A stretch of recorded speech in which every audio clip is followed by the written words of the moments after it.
Hello everyone! Ayan. Today's vlog ay magluluto po tayo ng ginataang saging. Yung saging na binigay sa atin ni Ate Nora, gagataan natin. Tapos, wait lang. Yan. Tapos, may isa pa akong kamote dito guys. Isasama ko siya sa pagluluto. Gataan natin din siya. Yan. Ito na yung saging na balatan na natin. Hilaw pa siya pero masarap yung gataan. Tapos may isa tayong kamote. Balatan lang natin ang ating kamote. Ako, baliktad ang pagkalagay ko.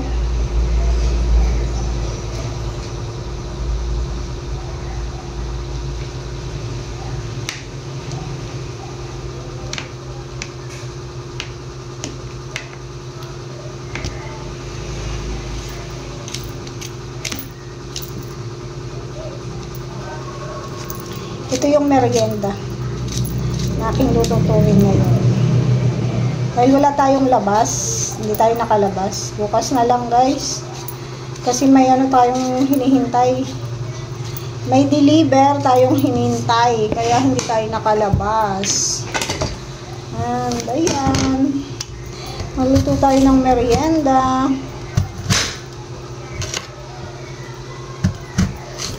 Shout out po sa lahat ng ating mga viewers. Thank you so much din po sa lahat ng ating mga miners na patuloy na sumusuporta sa ating live selling. Thank you so much sa inyo guys. Magluto muna tayo ng ginataan.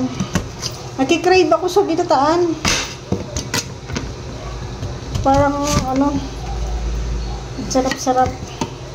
Matagal-tagal na tayong hindi nakatikim ng ganitong mga luto. Kung tayo mismo talaga ang magluluto. No? Yan. Tapos, ito na yung ating niyog. Pinakayod ko na siya kanina. Ayan, syempre, asukal. Napakasimple lang ng pagluluto ng ginataan.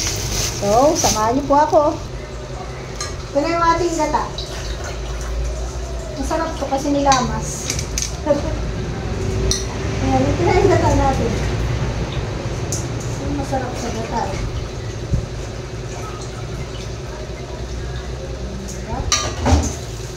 Finish.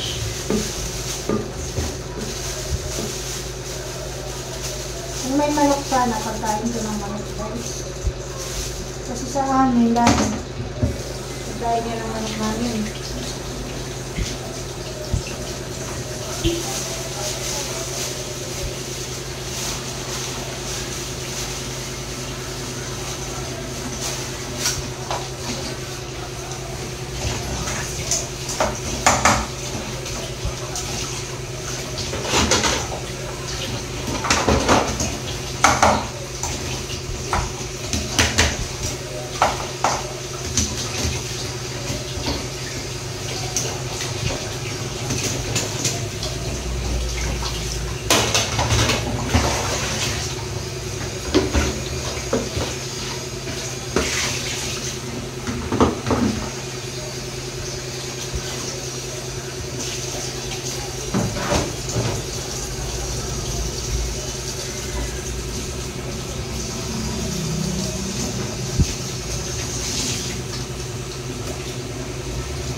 Guys, ang ating ginataan, metas-metas na lang yan.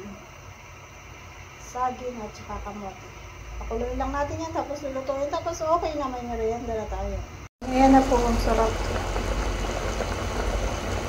Ayan na po ang ating finished product. Finished product na. Kain na po tayo. Hilaw po yung saging na yan, kaya ganyan ang kulay. Sarap na guys, kain tayo.